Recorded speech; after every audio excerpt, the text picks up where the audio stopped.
Guys, welcome to the my channel train your brain.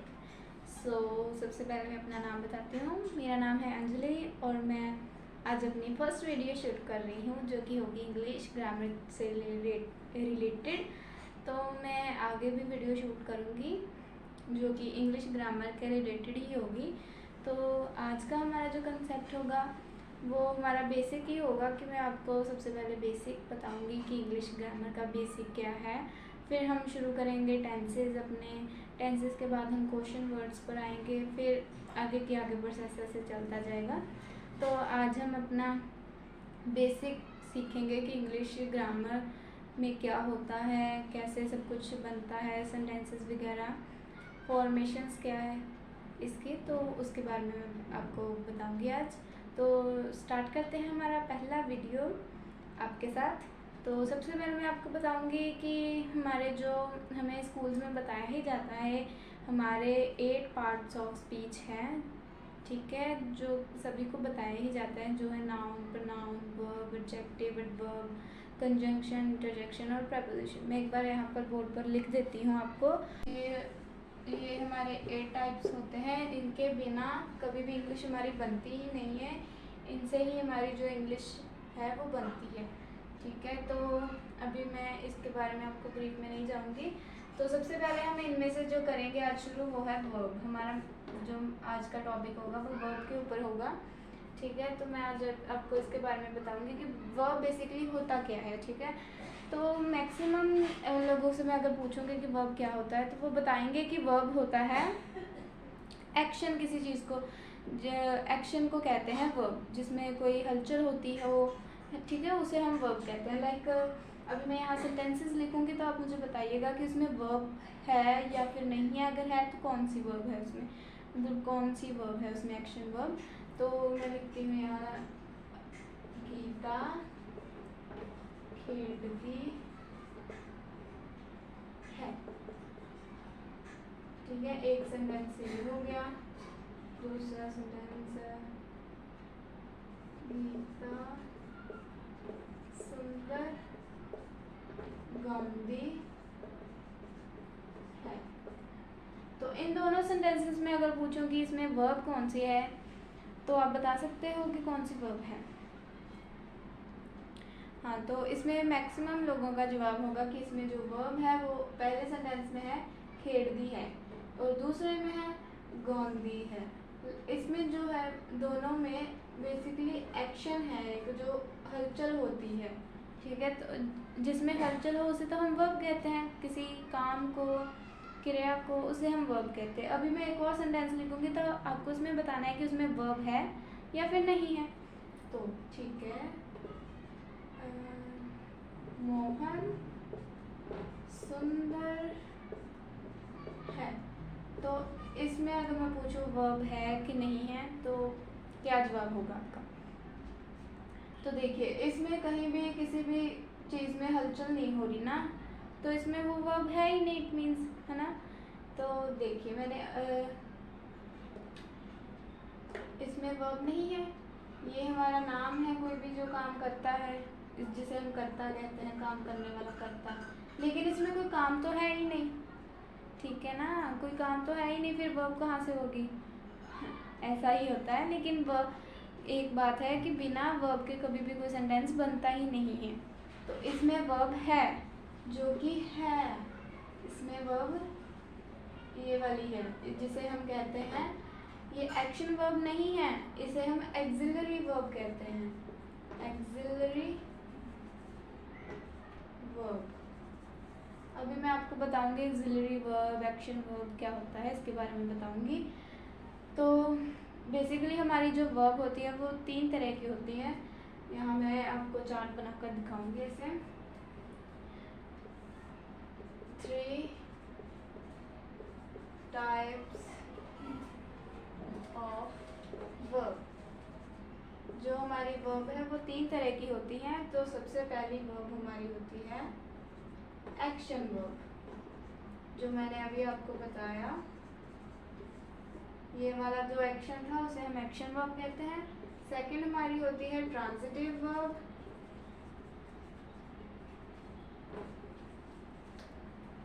और third one हमारी होती है इंट्रांजिटिव वर्ब। इंट्रांजिटिव, ठीक है। एक्शन वर्ब को हम एक्सिलरी वर्ब भी कहते हैं, ठीक है। तो मैं अभी आपको बताऊंगी एक्शन वर्ब और एक्सिलरी वर्ब के बारे में कि ये होता क्या है, ठीक है। इन दोनों, ये दो अभी नहीं हम करेंगे, ये हम करेंगे दोनों, ठीक है। तो मैं अभी आपको इसके बारे में बताऊंगी। तो पहले मैं ये पूरा साफ कर दूं, फिर बताती हूँ। हाँ तो गाइज अभी हम करेंगे एक्शन वर्ब और एक्सिलरी वर्ब में डिफरेंस मैं आपको बताऊंगी कि क्या होता है। तो मैं यहाँ लिखती हूँ अभी। देखिए अभी हम पहले करेंगे action verb. Action verb, action से ही पता चलता है कि जिसमें कोई भी हलचल होती हो, मूवमेंट होती हो, उसे हम एक्शन वर्ब कहते हैं। देखिए अभी मैं इसकी डेफिनेशन यहाँ लिख देती हूँ। एक्शन कहते हैं किसी भी मूवमेंट को, ठीक है। मूवमेंट, हलचल जिसमें होती हो उसे हम एक्शन वर्ब कहते हैं। जैसे कि गो, प्ले, ईट, डांस, ठीक है। ये हमारे एक्शंस हैं। तो और इसे हम एक्शन वर्ब कहते हैं जिसमें कोई हलचल होती हो। सिंपल है, आगे समझ। तो अगली हमारी है एक्सिलरी वर्ब। तो उसके बारे में बताती हूँ। एक्सिलरी वर्ब बेसिकली इसमें एक्शन होता है, इसमें एक्शन नहीं होता है, कोई मूवमेंट ना हो, जिसमें कोई हलचल ही ना हो, उसे हम एक्सिलरी वर्ब कहते हैं। पंजाबी में लिख देती हूँ, जिस विच कोई हलचल ना होवे, ठीक है, उसे हम कहते हैं एक्सिलरी वर्ब। लाइक पंजाबी में हमारी 3 एक्सिलरी होती हैं, है, सी, होवेगा, ठीक है। जिदा मैं कोई सेंटेंस लिख दी हाँ, उसदे विच गीता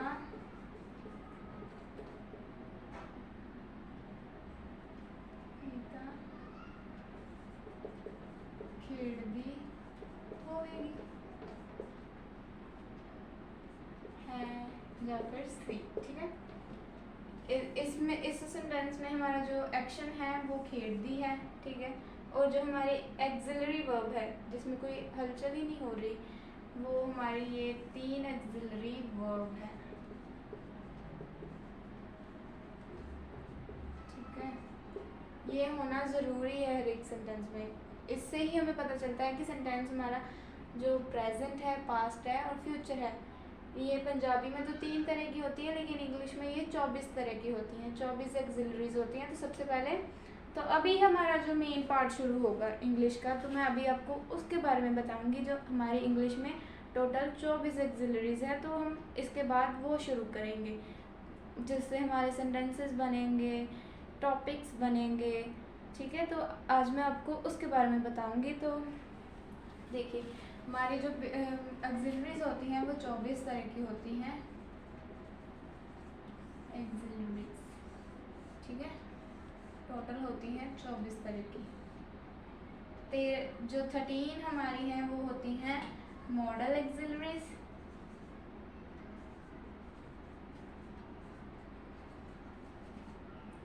और बाकी की बची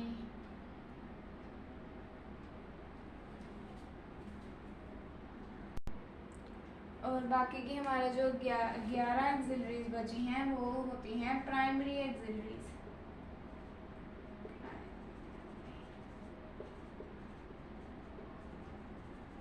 जिसे हम नॉन मॉडल भी कह देते हैं, ठीक है। तो ये हमारी हुई 24 एक्सिलरीज। तो मैं अभी आपको एक्सिलरीज शुरू करवाऊंगी। तो सबसे पहले आई होप आपको ये सारा फॉर्मेट क्लियर हो गया होगा कि कितने पार्ट्स ऑफ स्पीच हैं, ठीक है, और कितने टाइप्स की हमारी वर्ब्स हैं, और कौन कौन से एक्शन वर्ब कौन से होते हैं, और एक्सिलरी वर्ब कौन से होती हैं। तो आई होप आपको क्लियर हो गया होगा ये सब। अभी मैं आपको सबसे पहले मॉडल एक्सिलरीज शुरू करूँगी। ठीक है। तो मैं सबसे पहले आपको मॉडल एक्सिलरी शुरू करूँगी। मैं आज एक एक्सिलरी करवा देती हूँ।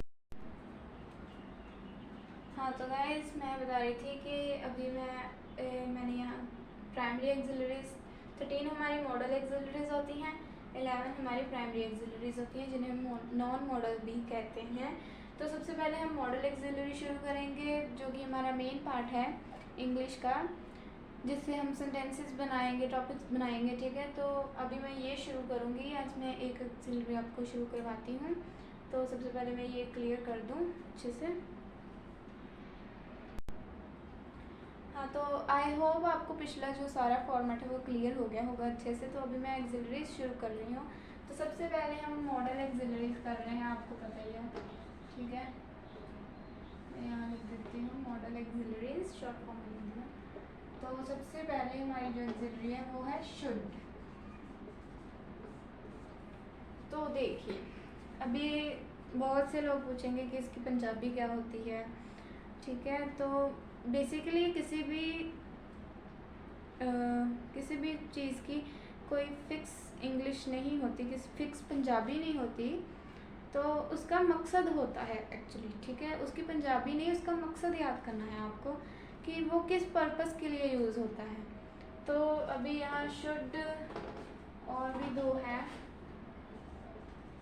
और टू और हैड बेटर,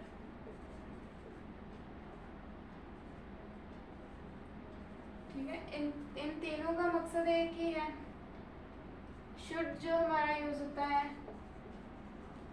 वो किसी को कोई सलाह देने के लिए, ठीक है। मतलब कैसे इसका जो मकसद है वो है किसी को सलाह देना होता है। सलाह बेसिकली होता क्या है, देखिए।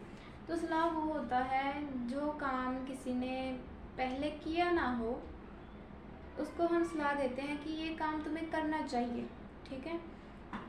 तो लास्ट में चाहिए आता है, करना चाहिए तुम्हें जॉब करनी चाहिए, तुम्हें ये डिप्लोमा ज्वाइन करना चाहिए, तुम्हें ये कोर्स करना चाहिए, ठीक है। उसे हम सलाह कहते हैं। तो और हमारा और टू होता है हमारा फ़र्ज के लिए, किसी को फ़र्ज बताते हैं हम, ठीक है। ये तुम्हारा फ़र्ज है। देखिए फ़र्ज क्या होता है, अभी बच्चों को रिस्पेक्ट करनी चाहिए, ये उनका फ़र्ज़ है, उन्हें करनी ही चाहिए, ठीक है। तो इसे हम फ़र्ज कहते हैं। हैड बेटर होता है, हैड बेटर होता है किसी को चेतावनी देने के लिए, ठीक है। कि अगर ये हम सलाह ही देते हैं कि अगर मान लोगे तो ठीक है, अगर नहीं मानोगे तो तुम्हारा ही नुकसान होगा ना।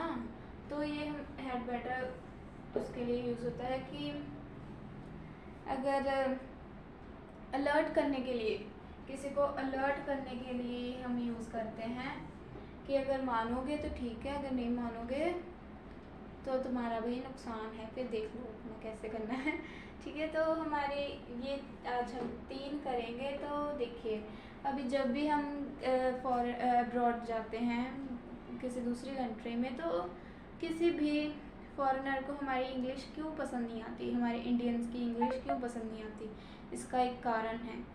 तो इसका कारण ये है, बहुत बड़ा कारण है, ठीक है। तो इसका कारण ये है कि हम जब भी कोई सेंटेंस बोलते हैं उनके सामने, तो हमारी इंग्लिश से इम्प्रेस क्यों नहीं हो पाते, क्योंकि हम जब भी कुछ भी बोलते हैं ना, तो हमें एक ही फॉर्मेशन में बोलते हैं, एक ही डिज़ाइन में बोलते हैं। जैसे देखिए आपको एग्जांपल देती हूँ, हम रोज़ एक ही सूट तो नहीं ना पहन सकते, हम रोज़ बदल बदल कर सूट पहनते हैं।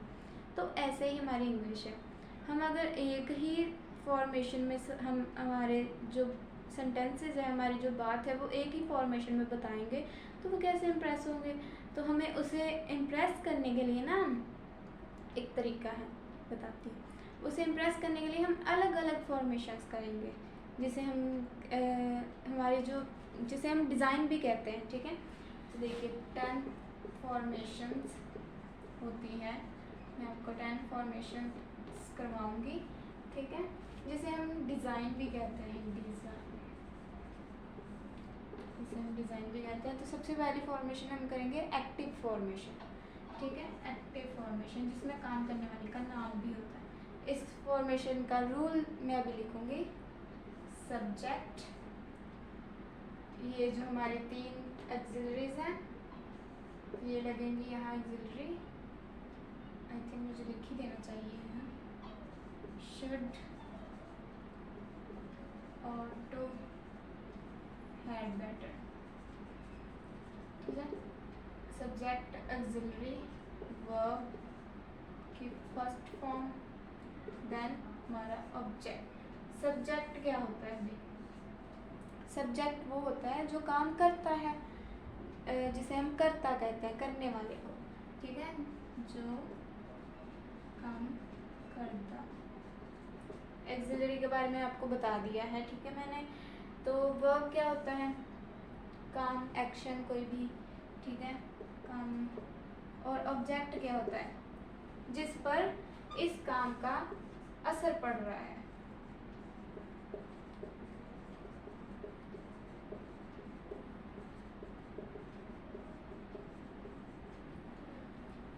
ठीक है, जिस पर इस काम का असर पड़ रहा है उसे हम ऑब्जेक्ट कहते हैं। तो ये जो हमारी एक्सिलरीज है वो हमें यहाँ यूज़ करनी है। लाइक मैं अभी आपको सेंटेंसेस बताऊंगी पंजाबी में भी और इंग्लिश में भी। तो देखिए, हम गवर्नमेंट को सलाह देते हैं, पंजाबी में देते हैं, अगर हम इसे इंग्लिश में बताएं सबको तो कितना प्रेशर पड़ेगा ना हमारा। तो देखिए, आगे से जब भी आपको बताना है ना, घर वालों में भी बताना हो कि सरकार को ना ऐसा करना चाहिए, सरकार को ऐसा करना चाहिए, सरपंच को ऐसा करना चाहिए, उसे गलियां साफ़ करवानी चाहिए, ठीक है। ऐसे हम अगर उसे इंग्लिश में बताएंगे तो अच्छा लगता है। तो मैं अभी बताऊंगी सरकार को क्या करना चाहिए। देखिए, सरकार को ना जो क्राइम्स हैं वो रोकने चाहिए उसे, ठीक है ना। देखिए, अभी हम इसे इंग्लिश में कैसे बनाएंगे? गवर्नमेंट काम करने वाला हो गया, ठीक है। Government should prevent the crimes. Prevent होता है रोकथाम करना, ठीक है। प्रिवेंट द क्राइम्स, सरकार को क्राइम्स की रोकथाम करनी चाहिए। यहाँ लिख देती हूँ मैं आपको फर्स्ट एग्जांपल। गवर्नमेंट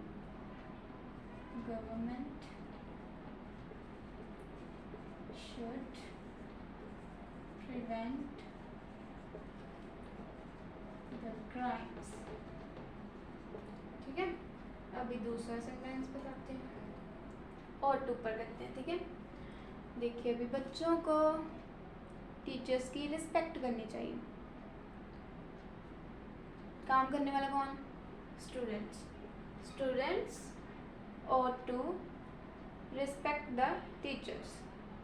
रिस्पेक्ट हमारी वर्ब होगी, उस असर किस पर पड़ा? टीचर्स पर, ठीक है। तो देखिए, स्टूडेंट्स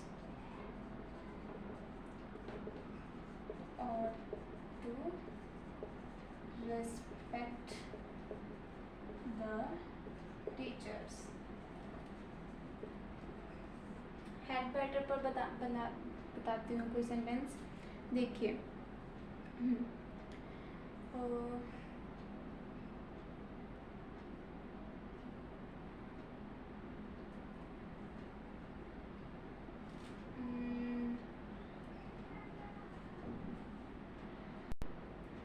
तो देखिए, हैड बेटर पर मैं भी सेंटेंस बताऊंगी आपको कि government had better preserve the natural resources.